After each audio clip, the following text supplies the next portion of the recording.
As you all remember, one of the episodes where Babuji Maharaj discovers the first samskar.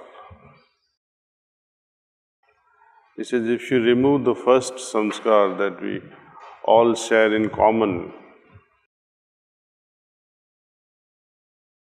the base on which rest of the samskars are just lingering will collapse.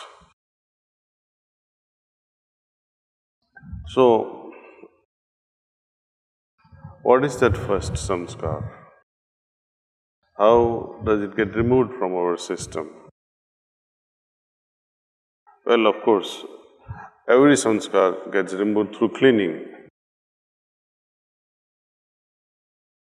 And that is why, over a period of time, as you develop more and more faith, and we practice with dedication, a sort of courage develops and fear seems to die away.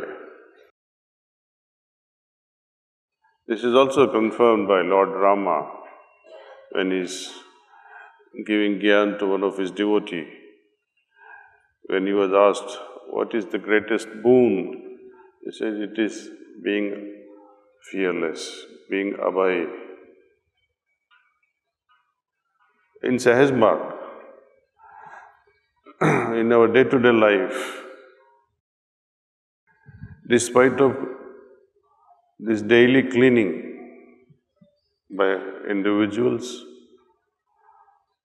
by having individual sittings through preceptors, attending group satsangs, it serves a great purpose of removing samskars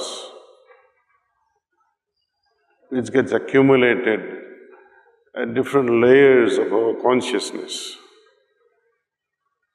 Daily samskars, daily impressions are easy to remove through our evening cleaning process.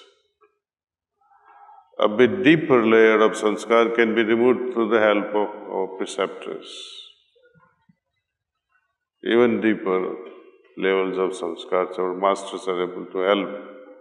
These are the samskars which haunt us life after life.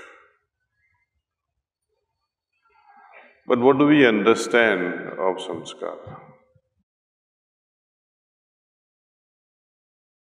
When we remove samskars, what happens? Let us say you had an argument with someone, or you had such a very pleasant experience with someone in discussions. You have a memory associated with such encounter. Would the removal of memory or forgetting such a memory be equivalent to removal of samskars? No. It is only when I am able to forgive the bitter experience that I had because of some interaction with someone. I may remember the encounter with someone which is displeasing, but totally removing the emotional part of it amounts to not forming impression. It is the emotional burden that is associated with our memory that creates some samskar. Emotional burden means I am saturated with so much of dislikes or likes. Only two things. So in our day-to-day activities, moment to moment, how vigilant are we with our reactiveness? Are you still reacting, or are you in osmosis with the Source? We have so many ways of reducing this burden, diffusing how we avoid forming samskaras. One of them is constant remembrance. When we are in absolute state of constant remembrance, when we are in osmosis with our Maker, with our Master's remembrance, with deep love, in the heart. When we are performing our acts with utmost devotion, then we do not form samskars.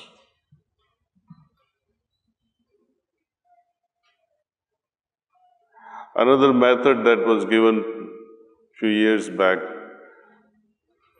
was this now and then using sankalpa, that everything around me is absorbed in godly remembrance.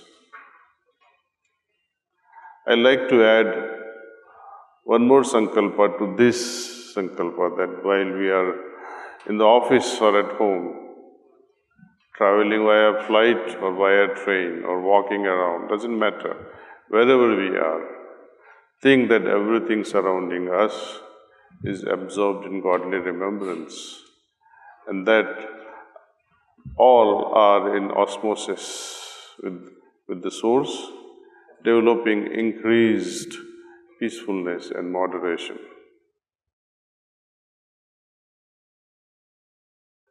While remaining in osmosis with our Source, have this sankalpa that things around me are becoming more peaceful, everything are developing moderation.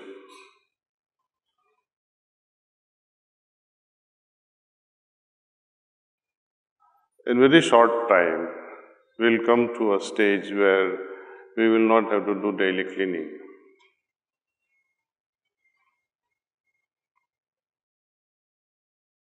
Cleaning means you continue to collect dust in your consciousness.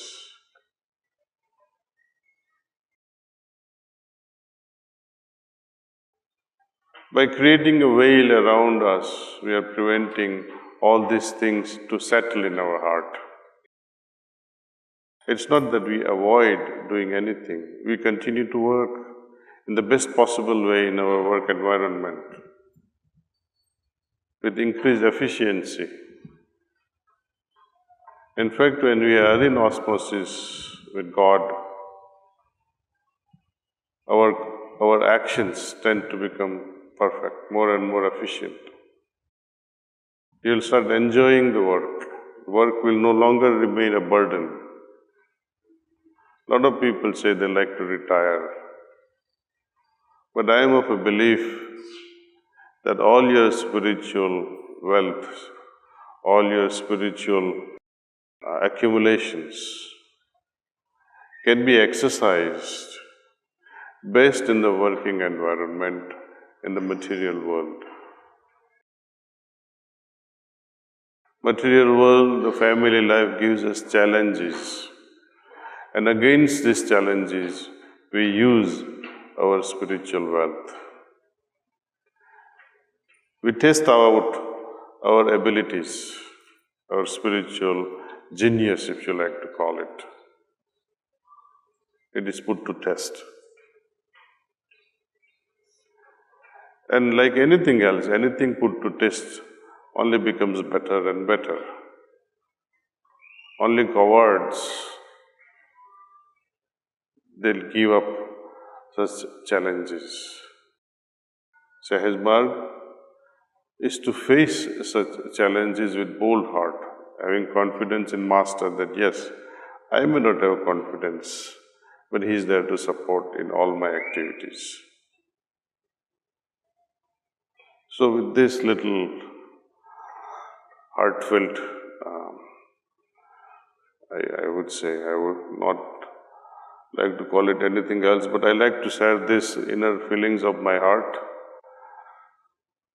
to come to very essence of Sahaj Marg, that whatever is stopping us, it's samskars, and we should be vigilant about how to not form the samskars. That is the first step. Otherwise, all throughout the life, if you go on cleaning, it will be disappointment.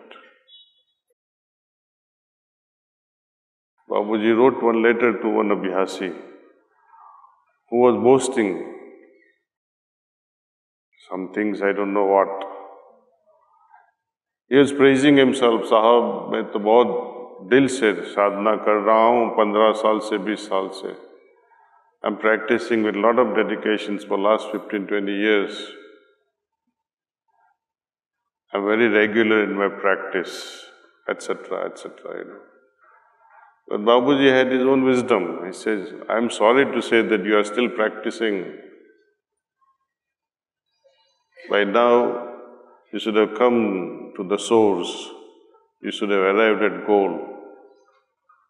But it is unfortunate that even after 15-20 years of practice, you are still struggling. So I think we should take this to our heart and say, yes, Babuji.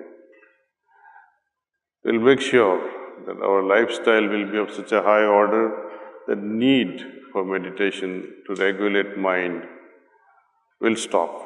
Need to remove the dust will stop because I don't invite or form any more samskars. The next stage will automatically open up where we'll help others, whether they are abhyasis or not. But our lifestyle will somehow touch their hearts. Anyway, enough for today. Thank you.